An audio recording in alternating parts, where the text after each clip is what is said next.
기쁨과 한 일에 대해서 개관을 같이 해보도록 하겠습니다.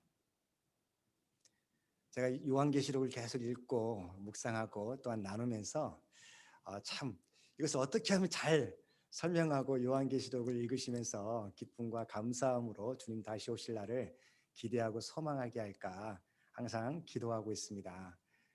특별히 이틀 전에 우리 목사님들을 같이 만났는데 교제하면서 요한계시록에 대해서 이야기가 나왔어요. 그래서 같이 한번 스터디를 하자.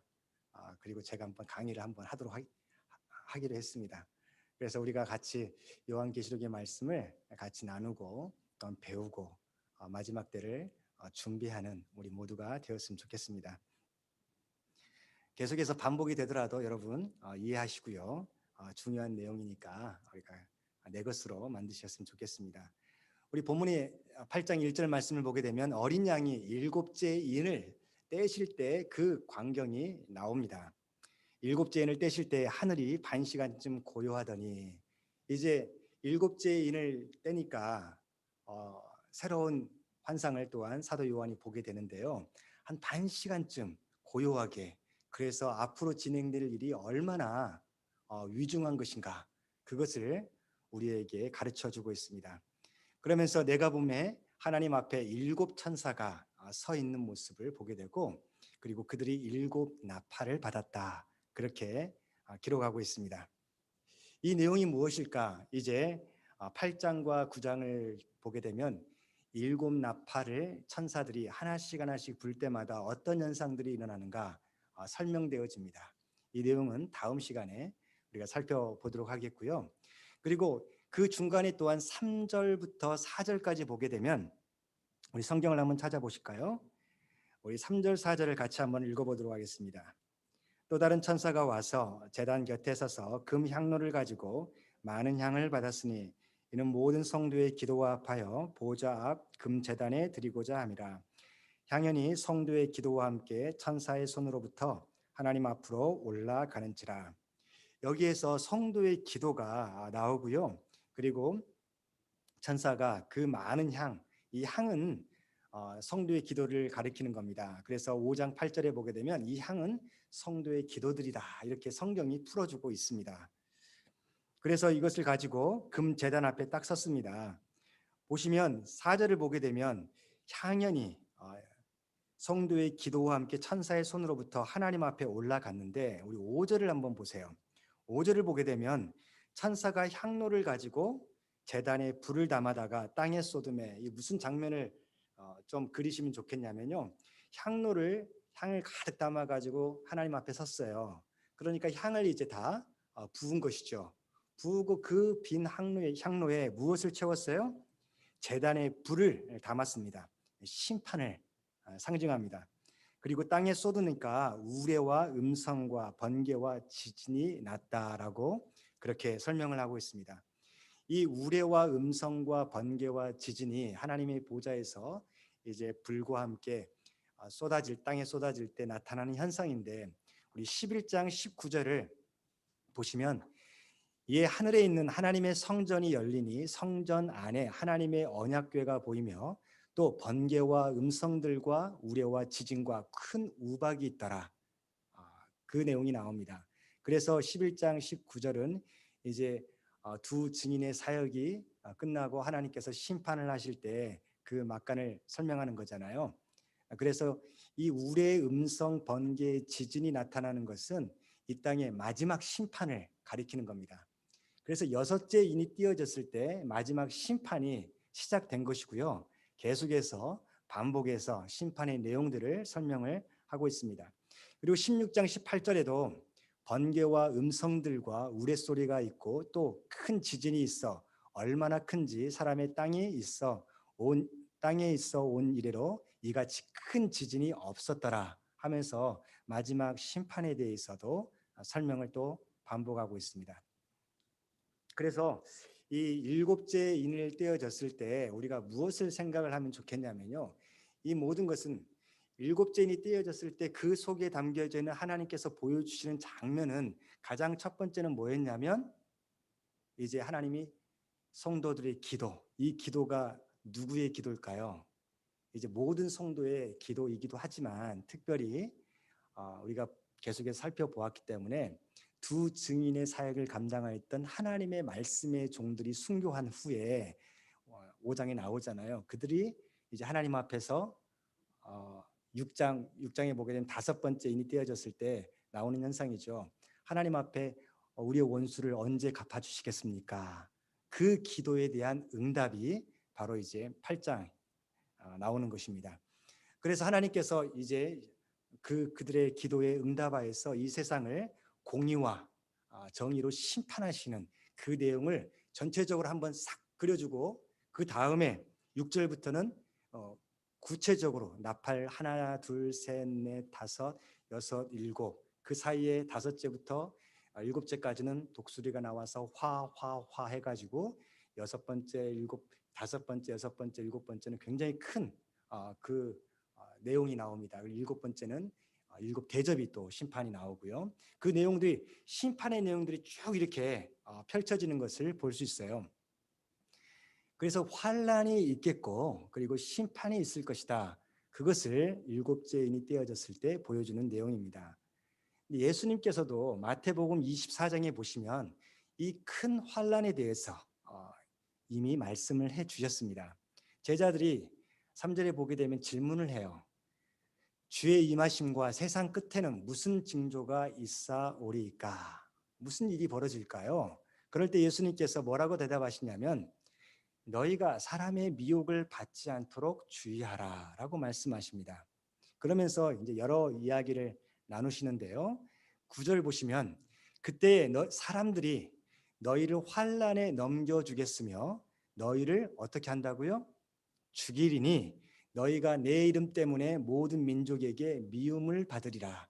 이 제자들은 누구를 이제 대표합니까? 두 증인, 말씀의 사역을 감당할 말씀의 종들을 대표하는 초대교회의 인물들 아니겠습니까? 그래서 너희들과 같은 말씀의 종들이 이제 죽게 되고 또한 그들과 함께 믿음으로 말씀을 나누고 증거한 사람들도 죽임을 당하는 그런 일들이 벌어지고 이게 큰 환란이 있을 것이다라는 것을 설명해 주었어요. 그러나 주님께서 이 환란이 분명히 있을 것이지만 10절 말씀을 보게 되면 끝까지 견디는 자는 무엇을 얻으리라? 구원을 얻으리라 말씀하면서 하나님께서 확실하게 구원을 보장하시고 또한 그들을 지켜주실 것을 설명을 하였습니다. 그러시면서 우리가 주목해야 될 것이 뭐냐면요. 예수님께서 15절에 마태복음 24장 15절에 갑자기 이런 말씀을 하셔요. 우리 같이 한번 읽어봅니다. 시작. 그러므로 너희가 선지자 다니엘이 말한 바 멸망에 가증한 것이 거룩한 곳에 선 것을 보거든. 이 말씀을 하셔요. 갑자기 누구 얘기를 해요? 다니엘서 얘기를 하는 거예요. 그래서 읽는 자는 깨달을진저. 많은 사람들이 이 다니엘서에 대해서 알고 있었습니다. 그래서 이 다니엘서가 어떤 내용인지 우리가 이따가 살펴보아야만 그 환란이 어떤 방식으로 펼쳐지는지를 이해할 수 있어요. 그리고 21절에 보면 이는 그때 큰 환란이 있겠습니다. 창세로부터 지금까지 이런 환란이 없었고 후에도 없으리라 라고 말씀했습니다. 그러면 선지자 다니엘이 말했던 하나님께서 다니엘에게 계시해 주셔서 다니엘이 기록하였던 그 내용은 무엇일까? 우리 한번 살펴보기를 원합니다.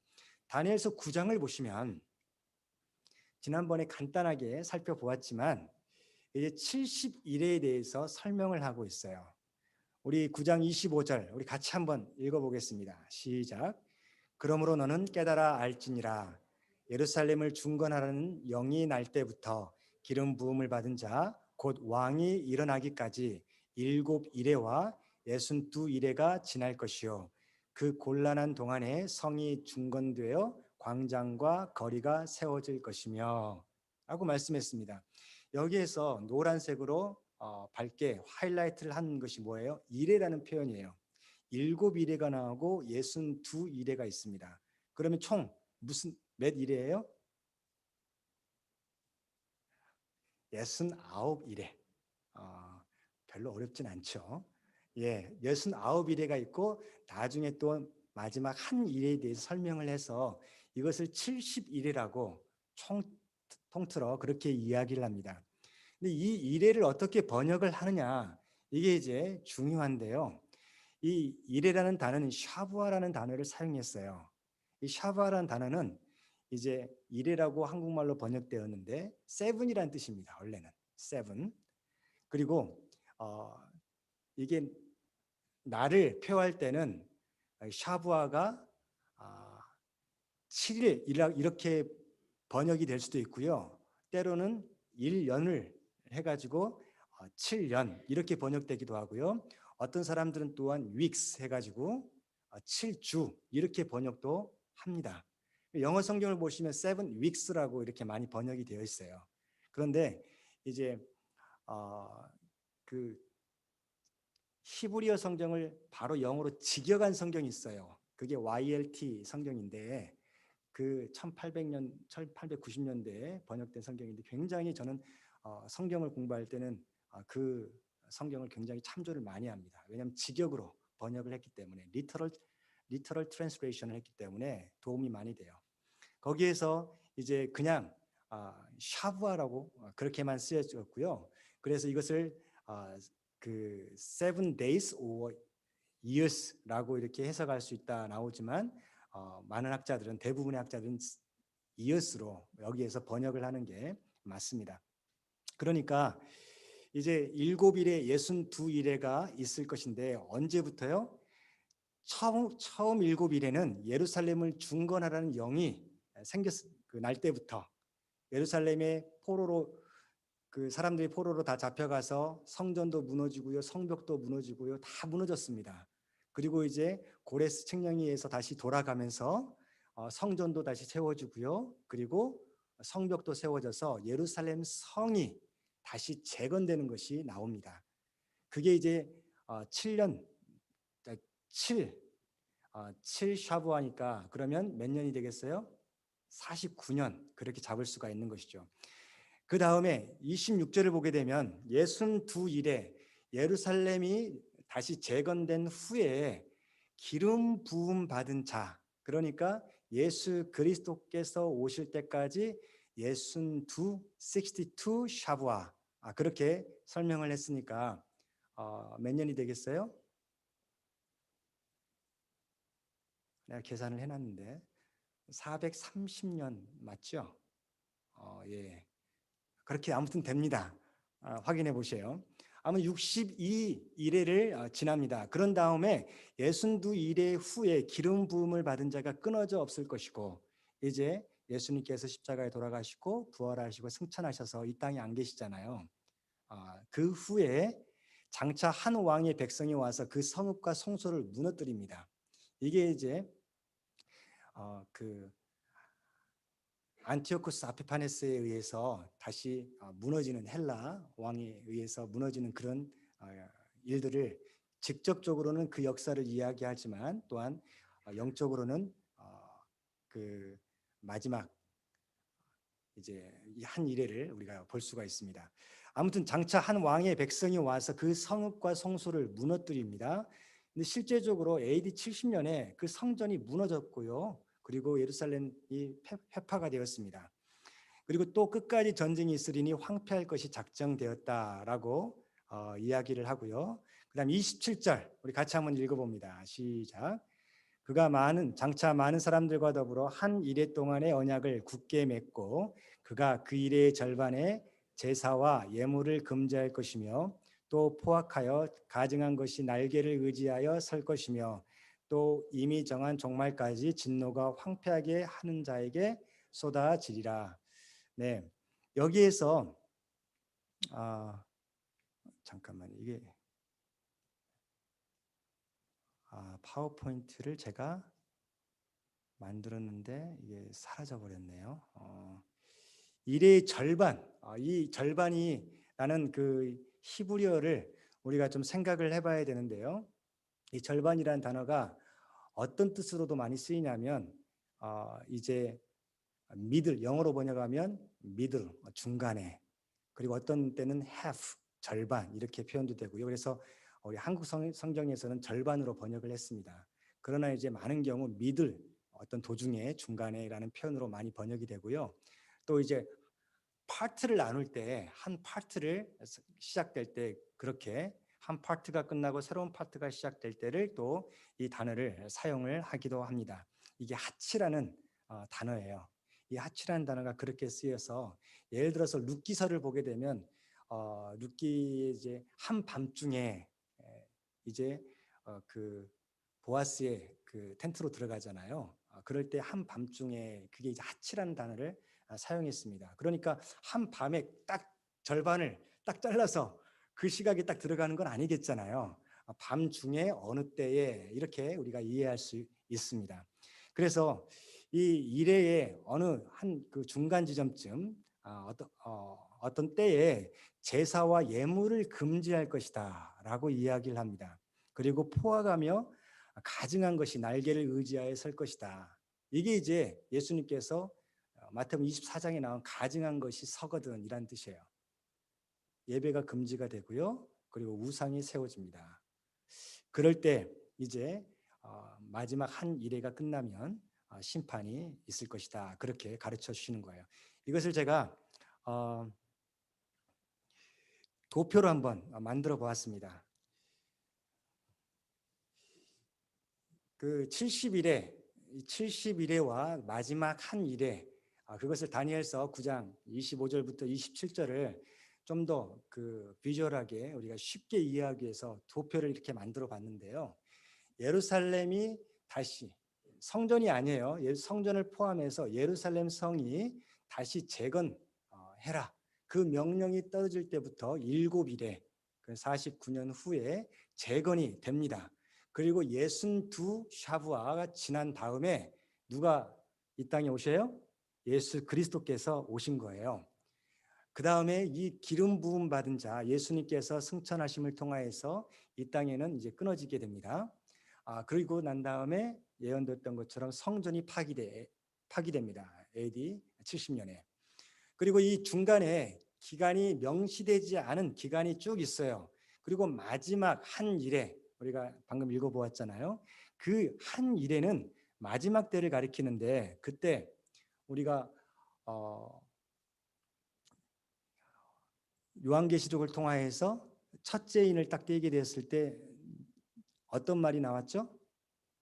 신말이 나오고 신말 탄자가 나왔죠. 신말 탄자가 어떻게 했어요? 이기려고 하더라. 그래서 그것을 어떻게 해석했어요? 성경에 해석이 되어 있잖아요. 짐승이라고. 그래서 그 짐승이 출현을 할 때, 다시 말해서 적그리스도가 출현을 할 때 어떤 일이 벌어지냐면 많은 사람들과 언약을 맺습니다. 약속을 해요. 그리고 이제 한 일해 동안 그가 일을 하기 시작합니다. 그 후에 심판, 예수님께서 재림하셔서 심판하실 것이다. 그런 이야기가 이제 요약을 하면 이렇게 되는 거죠. 그런데 이제 다니엘서 여기에 있었군요. 12장을 보시면 다니엘서 12장 11절부터 12절을 보시면 그 다음에 매일 드리는 제사를 폐하며 12장을 보시면 세상 끝날에 대해서 설명을 하고 있어요. 이제 1차적으로는 이스라엘의 멸망을 이야기도 하지만 마지막 때에 그 심판을 설명하는 내용입니다.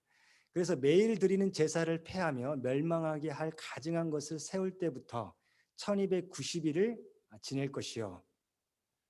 예배가 폐지가 됩니다. 그리고 멸망할 가증한 그 미운 것, 그것이 세워지는 그때부터 몇 일이 지나요? 1290일을 지내고요. 그리고 인내하고 기다려서 1335일까지 이르는 그 사람은 복이 있다라고 설명을 하고 있습니다. 그래서 이것을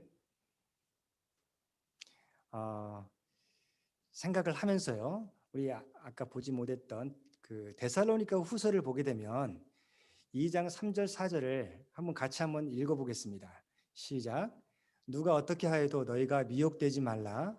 먼저 배교하는 일이 있고 저 불법의 사람 곧 멸망의 아들이 나타나기 전에는 그날이 이르지 아니하리니. 그래서 그날은 그 심판의 날이죠. 환란의 날 그것을 의미합니다. 불법의 사람 곧 멸망의 아들, 요한계시록의 표현에 의하면 짐승으로 흰말 탄 자를 의미하죠.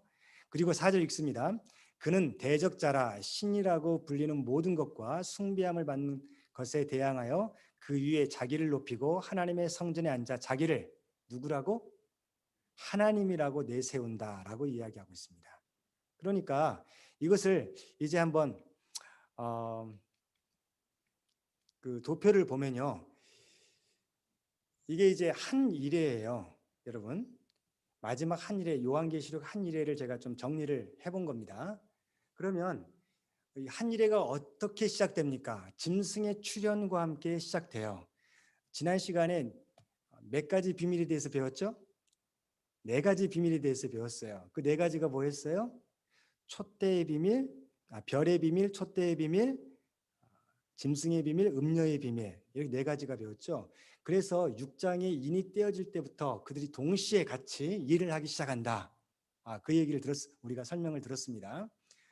그래서 많은 사람들이 마지막에 대환란을, 예수님께서 말씀하셨던 큰 환란의 때를 7년 대환란이라고 이야기하는 것은 이제 한 일회, 다니엘서에 나오는 한 일회가 그때를 가리킨다고 해석을 하기 때문에 그렇게 이야기합니다.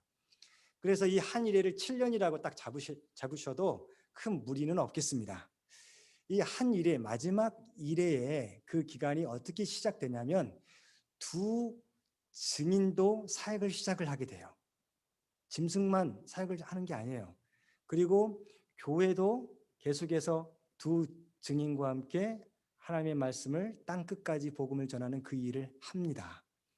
그러나 이제 이 두 증인이 핍박을 당하고 교회가 핍박을 당하는, 그래서 예수님께서 말씀하신 것처럼 이 세대, 그 세대가 너희를 미워하겠고 너희를 죽이겠다 하는 말씀이 누구를 통해서 이루어집니까?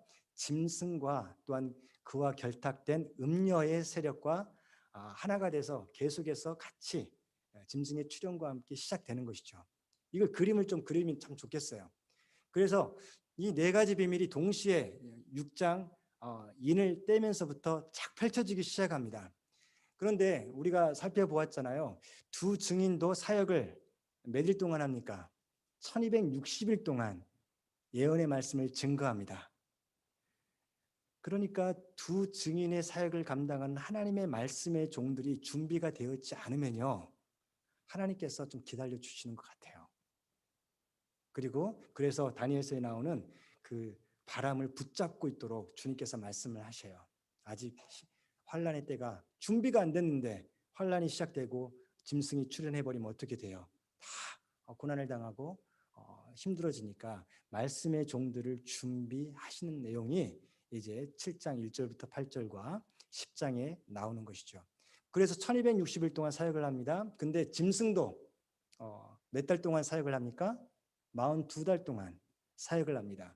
교회도 한때, 두때, 반때 양육을 받습니다. 이걸 다 그 날짜로 따지면 1260일을 다 가리켜요.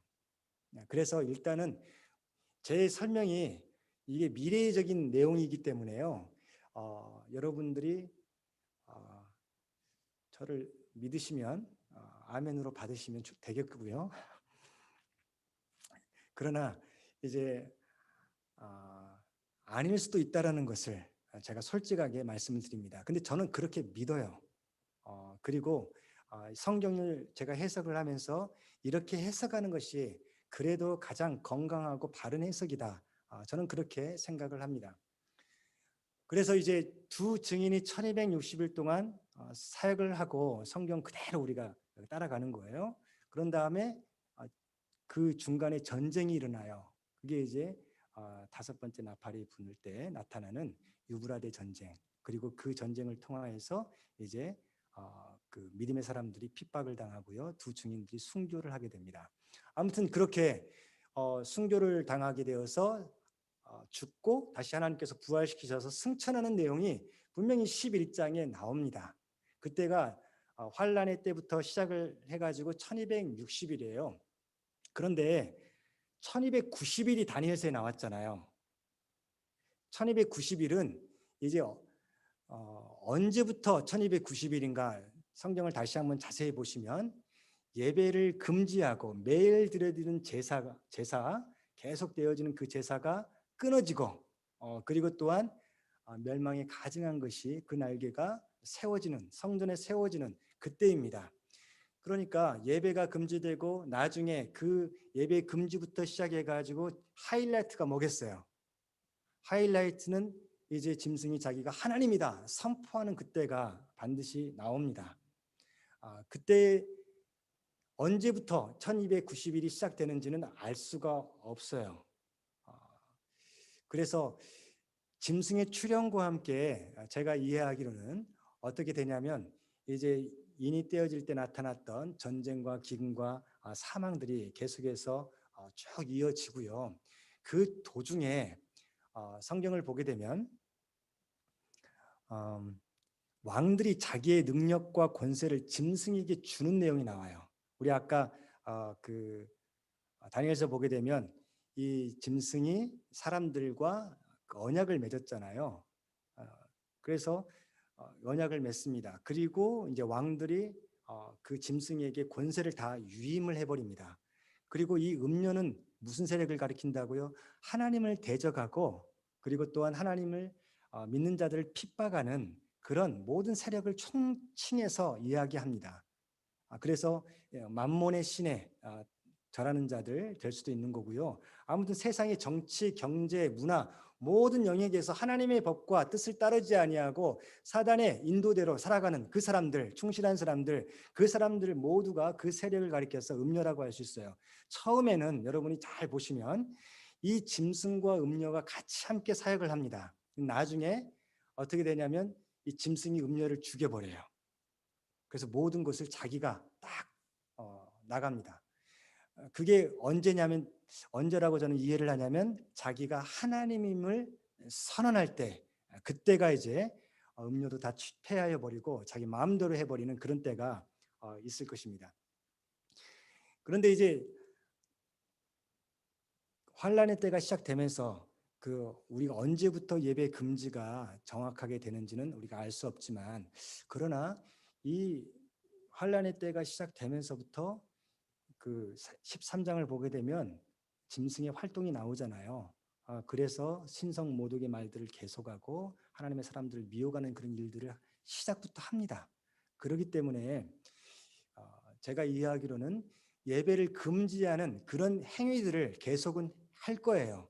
그러나 이 예배 금지 그 언제 시작될지 모르지만 1290일이 시작되는 다니엘서에 나오는 그때는 이제 법적으로 완전히 탁 선언을 하는 그런 때라고 저는 이해를 합니다.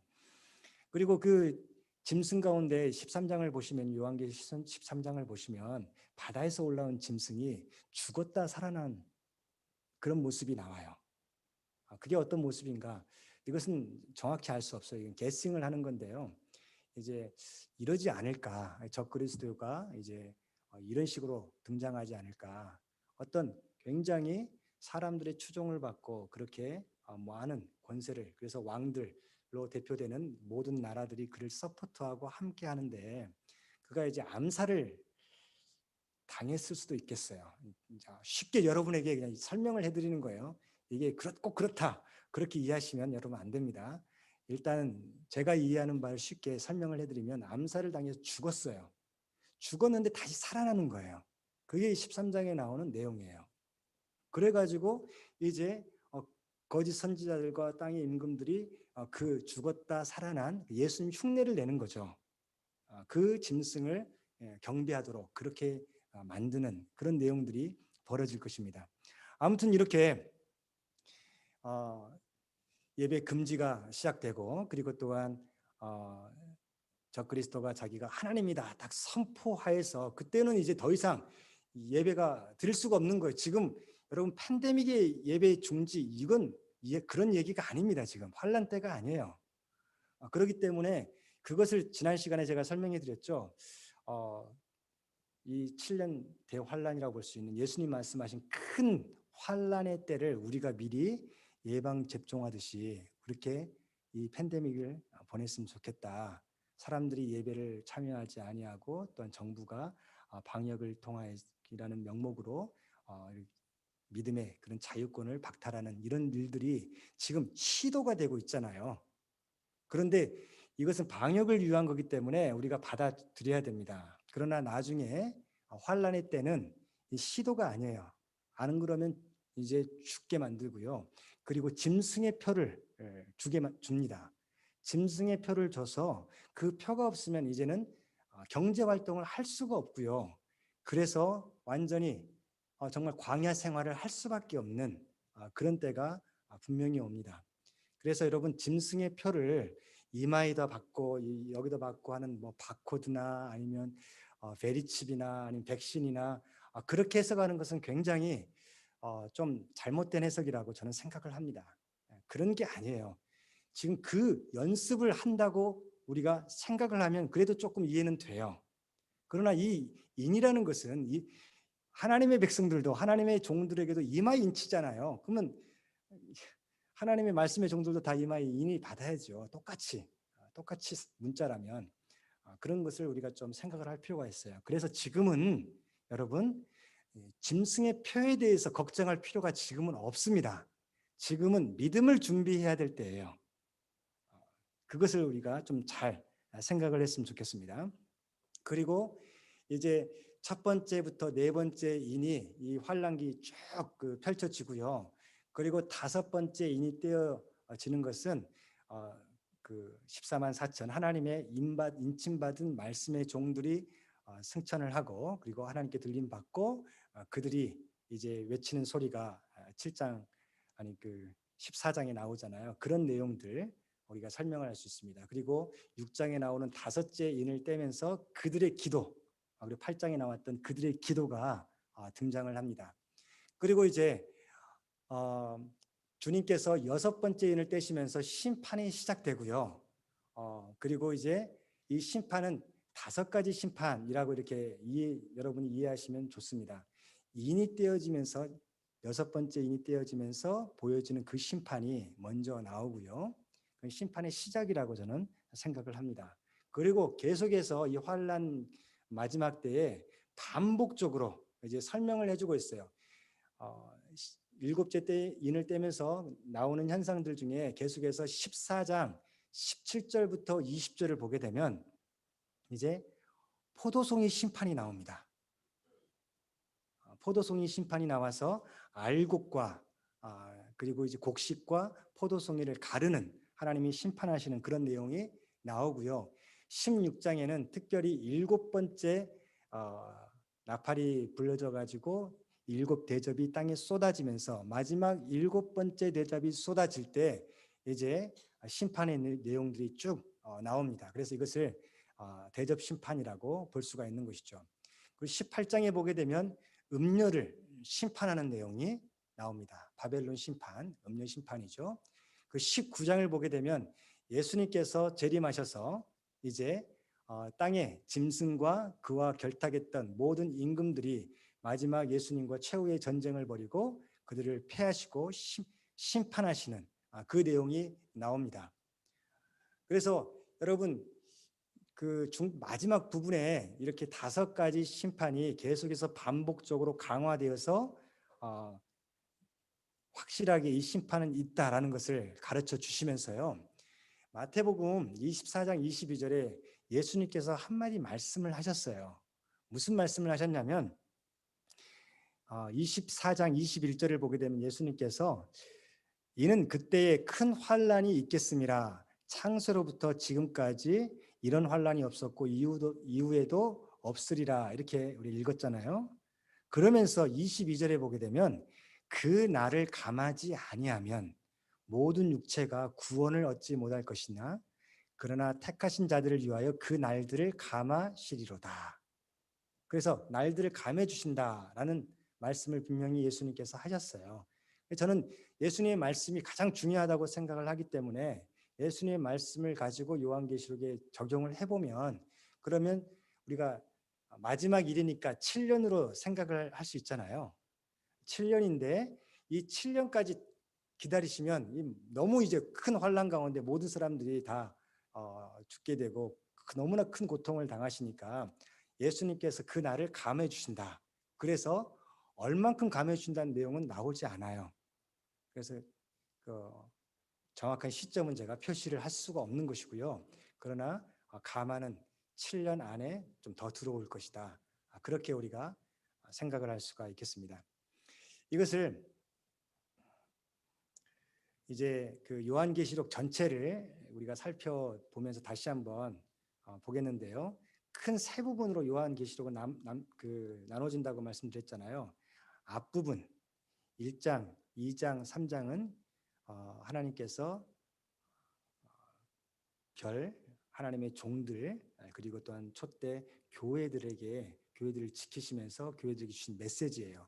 이 메시지를 지금부터 말씀의 종들은 먹고 그것을 전해야 된다. 누가 나중에 예수님께서 말씀하셨잖아요. 그 바울 사도가 얘기했잖아요. 배교하는 자들이 있을 것이다. 그들이 누구일까요? 이 말씀의 종의 그 가르침, 예수 그리스도의 계시를 받아들이지 않고 아멘하지 아니하고 자기의 방식대로 내가 복음으로 살아가는 사람들. 그리고 나중에는 이제 이게 아니다 싶어가지고 세상에 들어가 버리는 사람들. 그런 사람들이 이제 배교의 무리라고 볼 수가 있습니다. 말씀이 선포될 때 알곡과 쭉정이가 확실하게 나눠집니다. 말씀을 이해하지 못하면 이게 알곡인지 쭉정인지 잘 구분이 잘 안 가요. 그래서 이 말씀을 준비시키시고 말씀의 종들에게 주는 내용이 2장과 3장에 쭉 나오고요. 하늘 예배를 딱 보여주고 그리고 마지막 그 5장에서는 예수 그리스도 어린 양께서 그 작은 두루마리 인을 떼셔가지고 하나씩 앞으로 마지막 일회 때 큰 환란 때 벌어질 일들에 대해서 설명을 하고 있습니다. 그래서 7장 1절부터 8절은 그 말씀의 종들, 하나님의 인침받은 자들, 그들을 설명을 하고 있는 거고 그들이 누구냐? 바로 하나님의 그 작은 두루마리 작은 책을 먹은 사람들이다. 그게 이제 첫 번째 파트입니다. 그리고 두 번째 환란 전이죠. 그리고 두 번째 파트는 이제 환란이 시작된 거예요. 그래서 두 증인의 사역, 말씀의 종들의 사역과 그리고 교회 그리고 음녀 세상과 그리고 짐승의 사역이 같이 이루어집니다. 그래서 아까 7일의 환란 시대를 우리가 자세히 살펴보았죠. 그리고 9장에서 이제 5번째 나팔이 부러지면서 화가 3번이나 반복되면서 심판이 임박함을 계속해서 강조하는 내용이 나오고요. 14장과 15장을 보면 이제 하나님의 사람들이 등장을 하고 그들이 그 말씀의 종들 하나님께서 데려가신 그 사람들의 모습들을 우리가 볼 수가 있고 심판의 내용들도 이제 주님께서 다시 오실 때 6장부터 6번째 인이 떼어질 때부터 시작됐던 5가지 심판이 쭉 나옵니다. 그래서 이 환란 마지막 일에 7년 안에 벌어지는데 주님께서 감해 주시겠다고 말씀하셨으니까 7년 안팎이라고 우리가 생각할 수가 있겠습니다. 그런 다음에 재림 후에 펼쳐질 새하늘과 새 땅에 대해서 이렇게 설명해 주고 있는 거예요. 그래서 오늘은 이제 다니엘서의 그 70일에와 한 마지막 일에 대해서 알지 못하면 이 설명들을 잘 이해를 못 하시니까 다시 한번 7째 인을 떼면서 그 내용들을 제가 설명을 좀 드렸습니다. 우리에게 그럼 어떻게 적용을 해야 될까? 생각을 우리가 해봐야죠. 그래서 데살로니가 후서 2장을 보시면 바울 사도가 하나님의 마음을 품고 교회들에게 하시는 말씀이 있어요.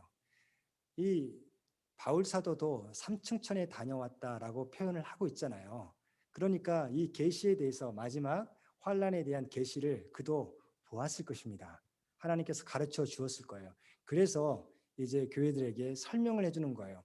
형제들아, 우리가 너희에게 구하는 것은 우리 주 예수 그리스도의 강림하심과 우리가 그 앞에 모임에 관하여 영으로나 또는 말로나 또는 우리에게서 받았다는 편지로나 주의 날이 이르렀다고 해서 쉽게 마음이 흔들리거나 두려워하거나 하지 말아야 한다는 것이다. 예수님의 가르침과 똑같습니다. 그래서 주님께서 강림하시고 그리고 우리 교회가 주님 앞에 서게 될 거에 대해서 많은 사람들이 지금만이 아니라 예수님 승천하신 이후부터 초대교회에 계속되었던 큰 주제였습니다. 그 얘기를 계속 하게 되는데 그러나 바울 사도가 정확하게 설명해 주었어요. 영으로나 그래서 뭔가를 보았다라고 얘기하거나 또한 말로 계시를 받았다. 우리에게 받았다. 그래서 이제 나는 바울로부터 받았다 하지만 내가 그 보증하지 않은 것은 너희들 믿지 마. 이렇게 이야기하는 거예요. 또 편지를 써서 주의 날이 이르렀다. 금방 이른다. 그래서 시한부 종말론 같은 그런 내용들 그런 것에 귀 기울이지 말라는 거예요. 마음이 쉽게 흔들리거나 두려워하거나 하지 말아야 된다. 주님께서 가르쳐 주셨습니다. 그리고 주님께서 계속해서 마태복음 24장에도 뭐라고 말씀을 하시냐면 24장 42절을 보게 되면 그러므로 어떻게 하고 있으라고요? 깨어 있으라. 이것은 마지막 환난 때 사람들에게만 주신 말씀이 아니에요. 초대교회 때부터 지금 우리 그리고 마지막 때까지 살아갈 모든 사람에게 같이 적용될 수 있는 메시지예요. 깨어 있어라.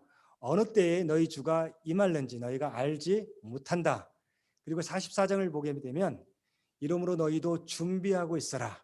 생각하지 않은 때에 인자 주님께서 다시 오실 것이다. 그렇게 말씀하셨어요. 우리 한번 마태복음 24장을 한번 찾아보십시오. 굉장히 중요한 적용을 한번 해보기를 원해요. 24장을 보게 되면 그리고 44절 너희도 준비하고 있으라 생각하지 않은 때에 인자가 오리라 말씀하시고 45절을 한번 보세요. 우리 같이 한번 읽어봅니다. 시작. 충성되고 지혜 있는 종이 되어 주인에게 그 집 사람들을 맡아 때를 따라 양식을 나눠줄 자가 누구냐? 여러분 이제 좀 적용을 할 수 있을 것 같아요. 뭐냐면 이제 마지막 때 대환란기 이전이라면 이 사람들은 하나님께서 세우신 말씀의 종들을 가리킵니다. 그렇죠? 그래서 교회에 계속해서 메시지를 전합니다. 그런데 환란기 때라면요. 이들은 누구로 우리가 이해할 수 있겠어요? 두 증인으로 이해할 수 있겠죠. 따라오시나요? 예. 그래서 계속해서 예언의 말씀을 계속해서 선포하는 거예요. 때를 따라서 양식을 나눠주는. 그래서 굶어 죽지 않도록 그 짐승의 표를 받아야만 경제 활동을 할 수 있고 먹고 살 수 있는데 우리의 참된 양식은 세상의 물질이 아니라 예수 그리스도의 말씀이다. 그게 생명의 양식이다. 그렇게 가르치고 그렇게 살아가는 사람들. 그렇기 때문에 환난을 당할 수밖에 없고 고난을 당할 수밖에 없고 힘듦 가운데 처해지는 세상으로부터 미움받을 수밖에 없는 상황 속에서도 교회를 격려하고 또한 양육하는 말씀으로 양육하는 그런 두 증인의 사명을 감당하는 말씀의 종들이라고 볼 수 있는 것이죠. 그래서 46절을 보게 되면 주인이 올 때에 누굽니까? 예수님이시죠. 재림하실 때에 그 종이 말씀의 종들이 이렇게 하는 것을 보면 그 종이 복이 있으리로다. 그러나 말씀을 알지도 못하고 관심도 없고 양육하지도 않으면 어떻게 되겠어요? 그 종은 화가 있을 것이죠. 그래서 말씀을 맡은 자들은 굉장한 책임감이 있는 거예요. 그래서 교회마다 목회자들을 위해서 특히 담임 목사를 위해서는 꼭 기도를 해주시고 함께 정말 때를 따라 양식을 나눠주는 그 사명을 지금부터 잘 준비하고 실천하게 도와주셔서 환난 때에 두 주님의 사명을 감당하며 나갈 수 있도록 도와주시옵소서. 그렇게 기도하며 나가야 됩니다. 그런데 잘 보세요. 25장을 보시면 여러분 달란트 비유 많이 들어보셨죠? 한 달란트, 뭐 5달란트, 2달란트 받은 거. 이 달란트 비유가 여러분 컨텍스트를 이해하지 못하면요 적용이 은사로만 생각하기 쉬워요. 그런데 지금 무슨 얘기를 계속해서 지금 예수님께서 끌고 가셔요. 마지막 때에 될 일들, 환난 때에 될 일들을 지금 설명을 하시면서 제자들에게 이제 제자도를 준비시키는 내용이거든요. 그래서 25장 21절을 한번 보세요. 보시면 5달란트, 2달란트 받은 자들이 충성되게 일했어요. 뭘 의미할까요? 말씀을 맡은 자들, 말씀의 사역을 감당한 사람들이에요. 그리고 이제 말씀을 먹고 말씀대로 살아가려고 애썼던 성도들, 교회를 가리키는 거예요. 그래서 그 주인이 주님께서 오셨을 때 뭐라고 말씀하겠습니까? 잘하였도다 착하고 충성된 종아, 너가 작은 일에 충성하였음에 내가 많은 것을 내게 맡기리니 너 주인의 즐거움에 참여할지어다. 너 주인의 즐거움에 참여하다가 요한계시록으로 해석을 하면 뭡니까? 어린 양의 혼인 잔치에 새 하늘과 새 땅에 너희가 같이 참여하게 될 것이다. 그 얘기를 해주시는 거예요. 그런데 이제 한 달란트는 받은 사람은 어떻게 했어요? 주인과 관계없고 묘해요. 그래가지고 주인에 대해서 여기 당신이 준 거 이거 받아가세요. 이렇게 얘기하는 종은 어떻게 됩니까? 나중에 30절을 봐보세요. 마태복음 25장 30절을 보게 되면 이 무익한 종을 바깥 어두운 데로 내쫓으라. 거기서 슬피 울며 이를 갈리라. 이게 이제 마태복음 7장에 나오는 나보고 주여 주여 하는 자마다 다 아버지의 나라에 갈 것이 아니다. 그 내용이에요. 그래서 사명을 받았지만 그러나 하나님의 뜻대로 살아가지 아니했던 사람들 슬피 울며 심판의 자리에 처해질 것인 것을 우리에게 가르쳐주고 있는 것입니다. 그러면 그 다음 31절부터 보시면요. 이제 계속해서 앞에 말씀드린 말씀의 종들로 이해를 하시면 더 쉬우니까 그러면 목사님 저는 말씀의 종 아니잖아요. 저는 말씀을 양육받아야 될 사람인데요. 이렇게 할 수 있어요. 그래서 예수님께서 31절 이하를 보게 되면 모든 교회에 주신 말씀을 합니다. 이제 양과 염소를 구분을 하시는데 이 컨텍스트를 잘 여러분 또 이해하시면서 들으시길 바랍니다. 34절을 보게 되면 내 오른편에 있는 자들에게 이르시되 내 아버지께 복받을 자들이여 나와 창세로부터 너희를 위하여 예비된 나라를 상속받으라 라고 말씀합니다. 그러니까 이제 흰옷 입은 여인에 속한 그런 교회들을 말씀을 하시는 거죠. 근데 그들이 어떤 일을 했길래요? 35절을 보세요. 내가 줄일 때에 너희가 먹을 것을 주었고 목마를 때 마시게 하였고 나그네 되었을 때 영접하였고 헐벗었을 때 옷을 입혔고 병들었을 때 돌보았고 옥에 갇혔을 때 와서 보았다. 우리 이 말씀을 이제 전체 컨텍스트를 띄워놓고 생각을 하면 그냥 어려운 사람 도와주었다. 주님 대하듯이 그렇게 대했다. 이렇게만 적용하기가 쉬워요. 근데 컨텍스트를 계속해서 지금 보세요. 그러면 지금 환난 때를 얘기하고 있는 거고요. 이 환난 때를 지내는 성도들이 어떤 마음가짐으로 살아가야 될 것인가 가르쳐주고 있는 것이죠. 한마디로 이거예요. 하나님 사랑하고 내 이웃을, 다시 말해서 너와 함께하게 하나님께서 인도하신 그 사람들을 사랑해라, 섬겨라, 필요한 것들을 공급해줘라. 그게 너희가 할 일이다. 주님께서 말씀하시는 것이죠. 그래서 40절 보게 되면 임금이 대답하여 이르되, 주님을 가리키는 것이죠. 내가 진실로 너에게 이르노니 너희가 여기 내 형제 중에 지극히 작은 자 하나에게 한 것이 곧 내게 한 것이다. 그렇게 말씀을 합니다. 사랑하는 여러분, 이 말씀을 정리하면서 한 가지만 더 살펴보고 마치겠습니다. 데살로니가 후서를 다시 한번 가보세요. 우리가 아까 찾아보진 않았지만 데살로니가 후서 2장, 그게 이제 마지막 환란 때의 계시의 내용인데요.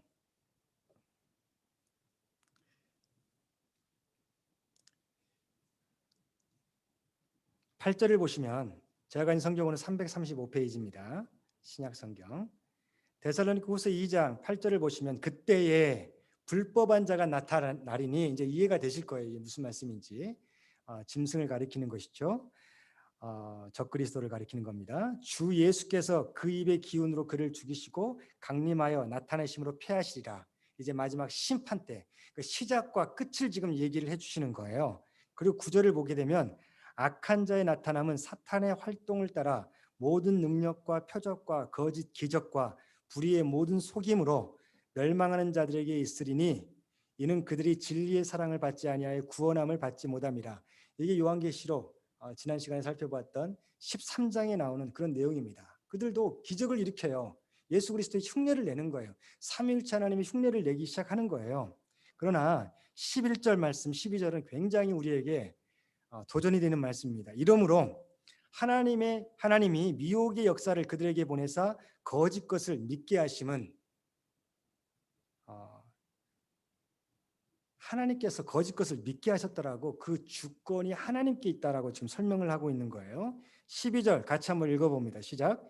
진리를 믿지 않고 불의를 좋아하는 모든 자들로 하여금 심판을 받게 하려 하심이라. 여러분 오해하지 마세요. 이 말씀 하나님 너무하신다. 너무 그래서 심판받게 하려고 믿지 못하게 만드신 하나님, 이 사랑의 하나님이 아니네. 이렇게 생각하기 쉬워요. 여러분 성경을 제대로 읽으셔야 돼요. 그건 내 관점에서 내가 보고 싶은 하나님을 이야기하는 거예요. 성경은 그렇게 읽으면 안 돼요. 성경이 말하는 하나님을 먼저 보셔야 돼요. 성경은 하나님 모든 사람 다 사랑하시잖아요. 하나님은 사랑이시다고 말씀하셨잖아요. 모든 사람 다 구원해 주셔요. 근데 왜 북한 사람들이 이렇게 고난을 당하게 만드셨어요? 왜 어떤 사람들은 복음을 전해도 이렇게 잘 받지 않고 이렇게 나아갑니까?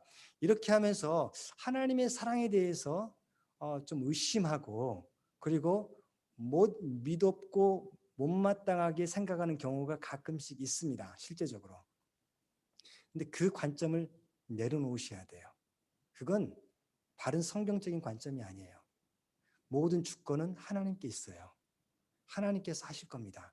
그렇기 때문에 우리는 어떻게 해야 돼요? 누가 구원받은 사람인지 아닌지 몰라요. 그러니까 최선을 다해서 때를 얻든지 못 얻든지 복음의 말씀을 증거해야 되는 거예요.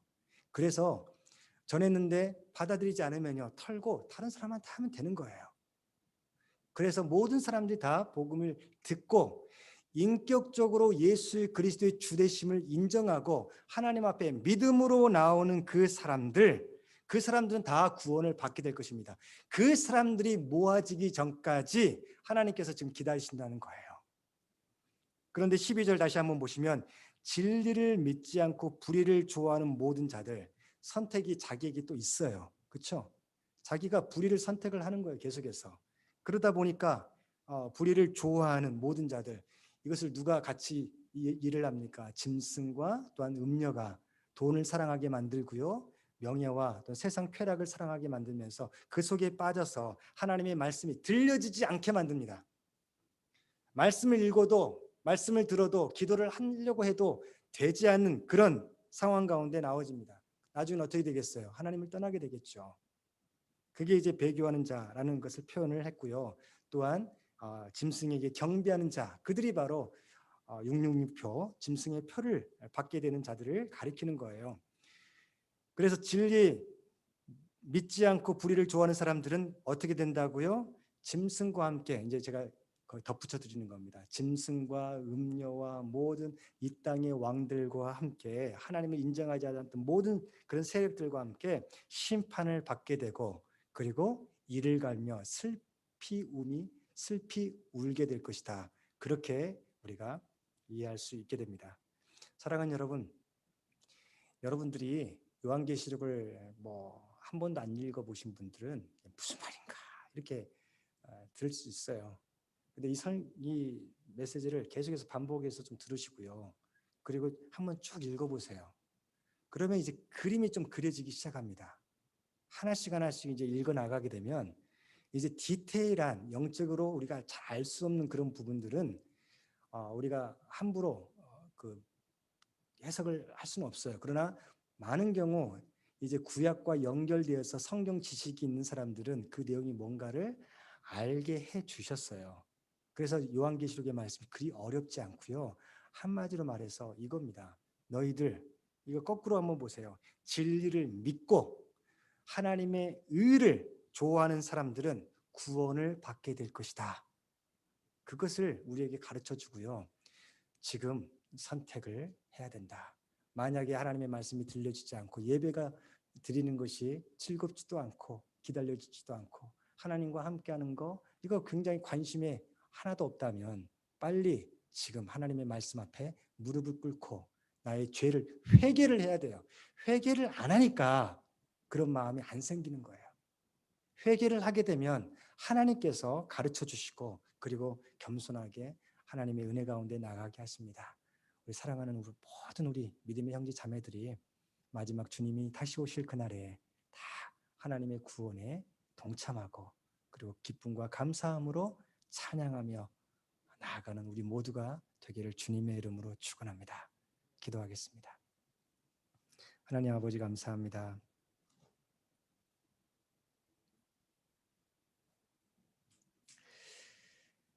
요한계시록을 이해하고 성경을 보기 시작하니 하나님의 말씀이 하나님의 뜻이 무엇인지 하나씩 하나씩 더 선명하게 보여지는 것을 경험하게 됩니다. 하나님, 많이 아는 것이 중요한 게 아니죠. 이제 그 주님 앞에 무릎 꿇게 하시고 잘못된 것들을 회개하게 하시고 주님께서 들려주신 메시지를 듣고 먹고 그리고 소화시켜서 전하는 그런 믿음의 삶을 살아낼 수 있도록 은혜 베풀어 주시옵소서. 세상은 끊임없이 물질과 명예와 또한 성공과 쾌락을 쫓으라 유혹합니다. 하나님, 넘어지지 않게 도와주시옵소서. 우리 믿음의 성도들 다 주님의 은혜 가운데 바로 서서 정말 환난의 때에 쓰러지지 아니하고 배교하지 아니하고 하나님의 은혜 가운데 아버지 하나님 주님께서 기뻐하신 모습으로 만나고 하나님과 함께 천국 잔치에 참여하는 우리 모든 믿음의 식구들 되게 도와주시고, 아직 그 자리에 아버지 확신이 없는 사람들, 우리가 말씀을 같이 나누고 공부하며 또한 훈련받게 하여 주셔서 그래서 하나님의 그 은혜가 무엇인지, 복음이 무엇인지, 아버지 하나님 하나님의 공의와 사랑이 무엇인지를 깨닫고 주님 앞에서는 우리 모두 되게 도와 주시옵소서. 주님께서 함께 하심을 믿고 감사하며 우리 구주 예수 그리스도의 이름으로 기도합니다. 아멘. 이 시간에는 우리 좀 특송을 한번 하도록 하겠습니다. 우리가 제가 카톡방에 올려드렸던 것처럼 선한 능력으로라는 독일어 찬양입니다. 보네포 목사님께서 앞으로 오세요. 보네포 목사님이라고 굉장히 39세에 주님의 품으로 가신 목사님이 계시는데요. 히틀러의 그 나치에 대항을 하다가 이제 마지막 순교를 당하셨습니다. 근데 그가 하나님 앞에 기도하면서 정말 믿음의 백성들이 어떻게 살아가야 될 것인가, 그 내용을 묵상하면서 기록한 그 시예요. 그것을 찬양으로 만든 겁니다. 우리 가사에 집중하면서 우리 1절은 특성으로 하고 2절, 3절은 같이 우리 부르도록 하겠습니다.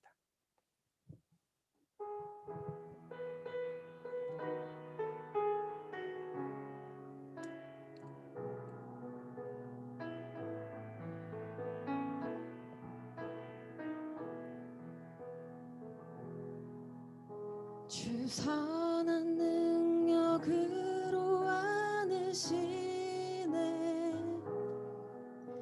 그 크신 팔로 날 붙드시네.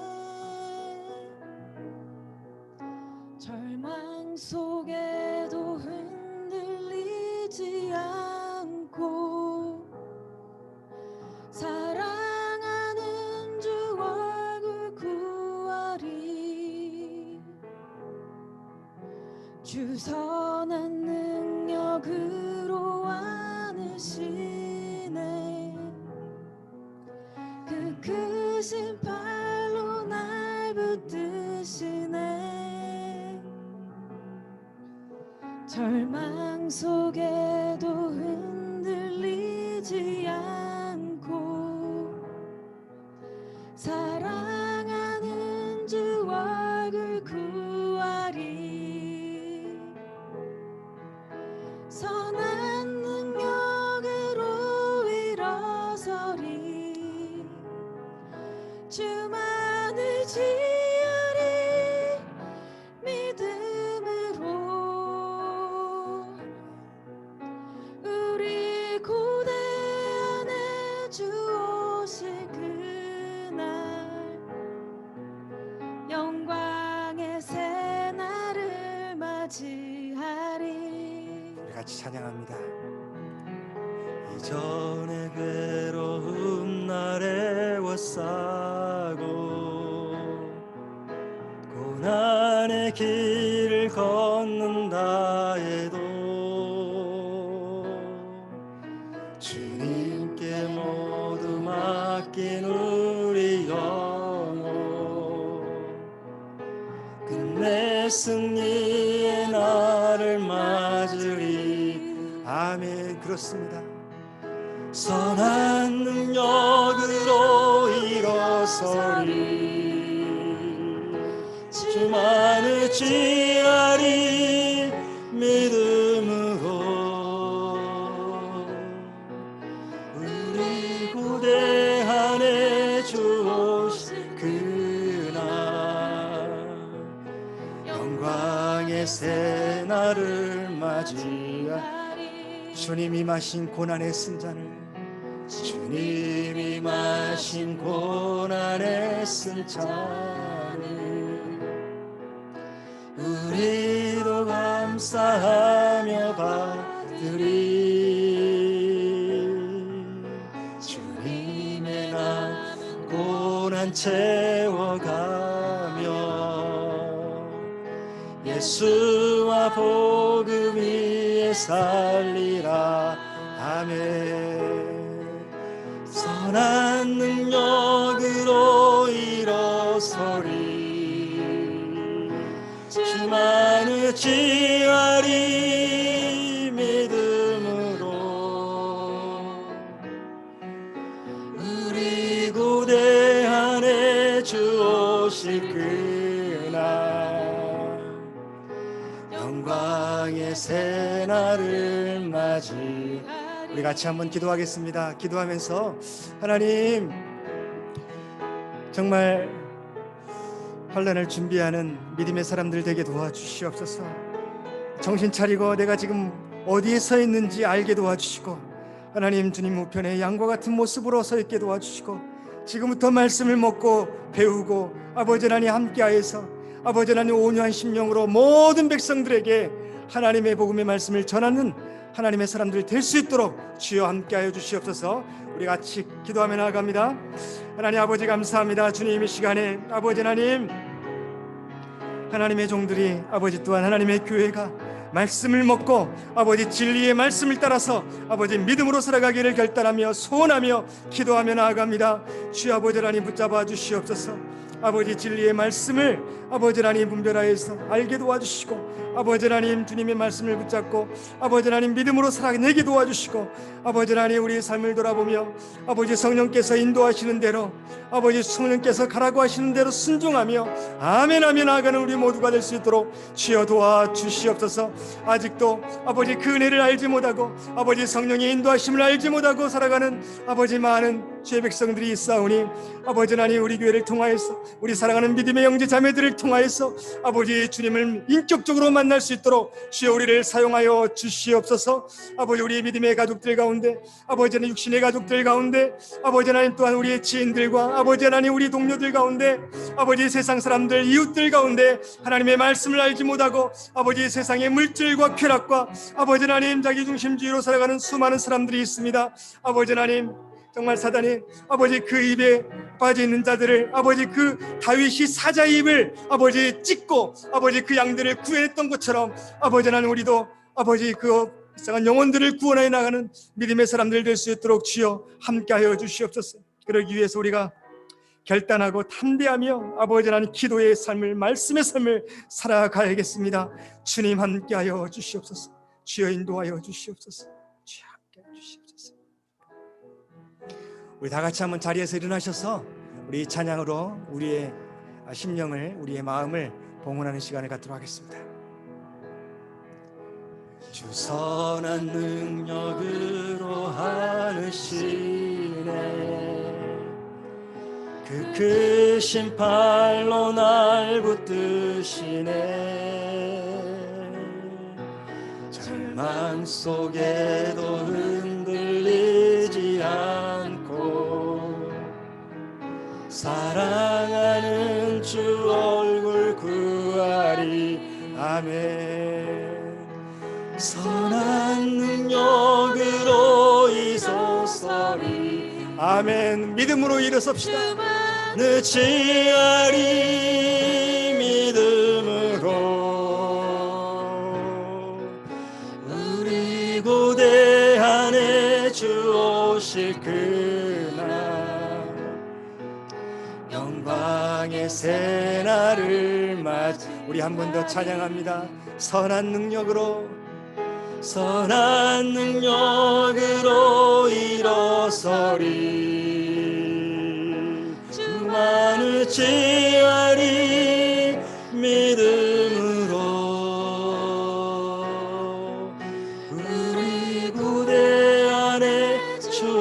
오실 그날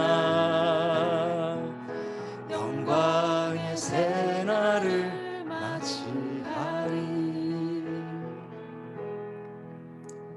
하나님, 주님과 함께 영광의 새날을 맞이하기를 바라는 심령으로 우리가 찬양하며 기도하며 고백하였습니다.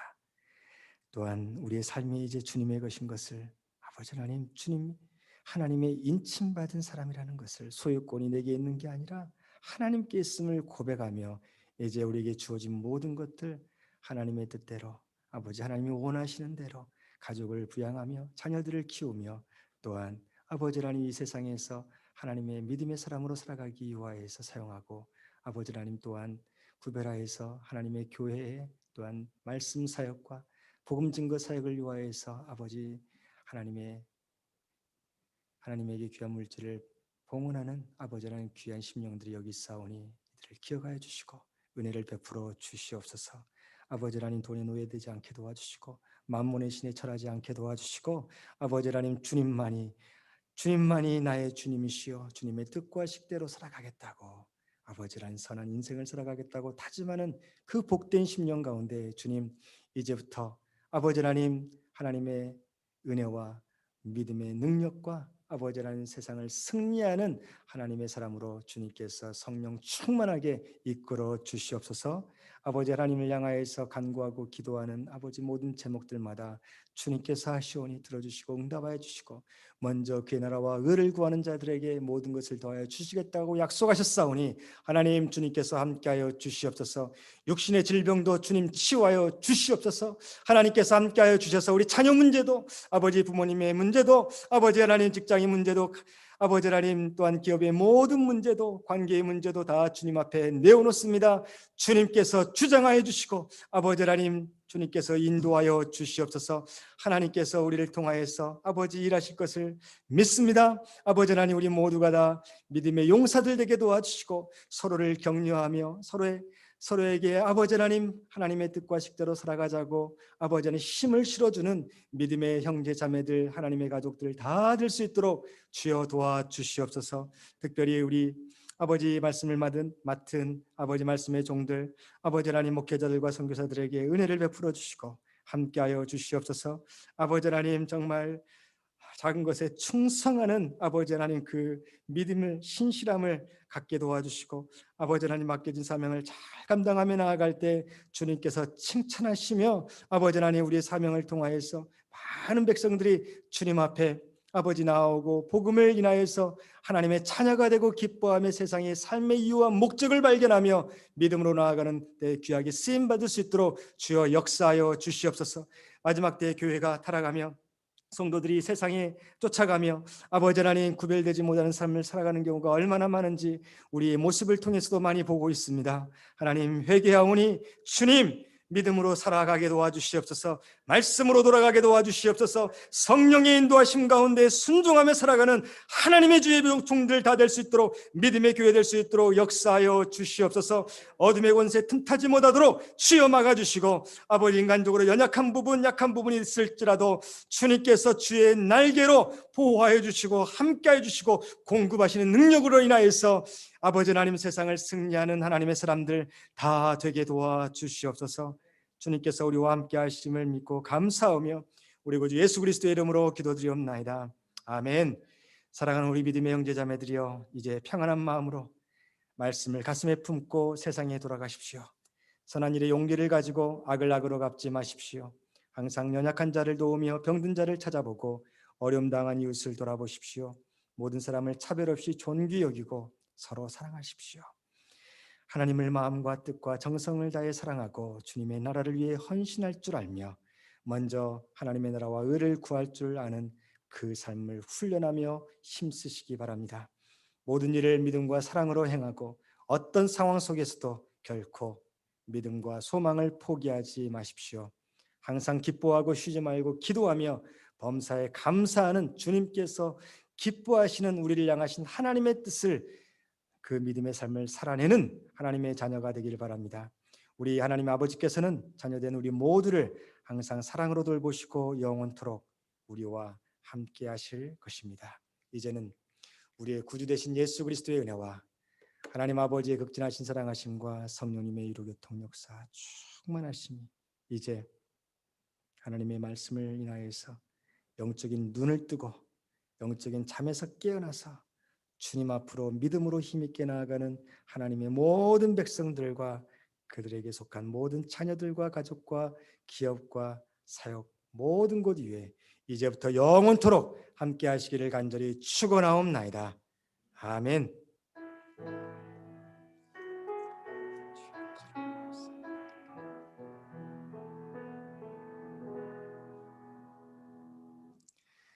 주님의 이름으로 사랑합니다. 축복합니다. 우리 한 주간 더욱더 말씀 붙들고 승리하셔서 다음 주일날 기쁨과 감사함으로 또한 같이 예배드리는 시간 갖도록 하겠습니다.